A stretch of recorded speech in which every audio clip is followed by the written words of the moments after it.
Hello everyone. आज चाहिँ हाम्रो यात्राको क्रममा हामी खोटाङ जिल्लाको दुधकुण्ड भन्ने ठाउँमा आइपुगेको छौँ र तपाईँहरूले दुधकुण्डको दृश्य देख्न सक्नुहुनेछ। दुधकुण्डमा हाम्रो खोटाङको दाइ सागर संसार दाइको लागि पनि भोटको अपिल गरेको पोस्टर टाँसिएको रहेछ। हामी चाहिँ सरसरी माथि जान्छौँ। यो चाहिँ प्रवेशद्वार। के लेखेको छ भने बुलबुले दुधकुण्ड देवधाम यहाँहरूलाई हार्दिक स्वागत गर्दछ। हेर हामी स्वागत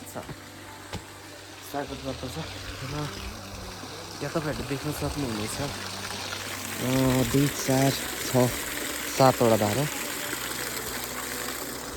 हामी चाहिँ अहिले यता जाउँ।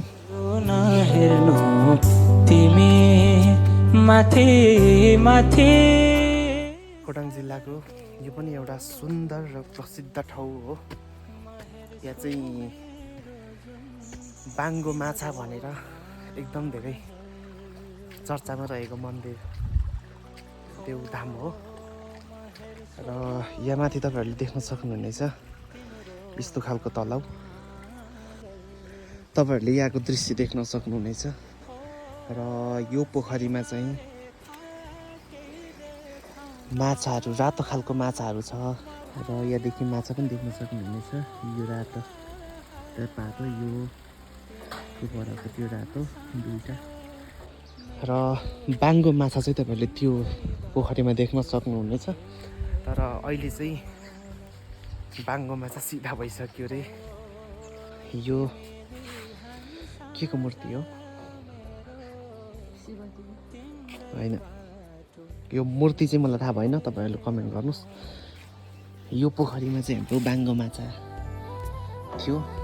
लगभग म 2 वर्ष अगाडि आउँदा सबै जस्तो बाङ्गो थियो। अहिले चाहिँ एकदम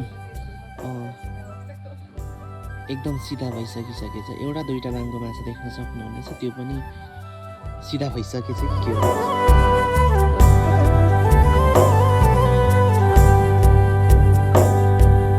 फुलहरू मुस्काउँछन्।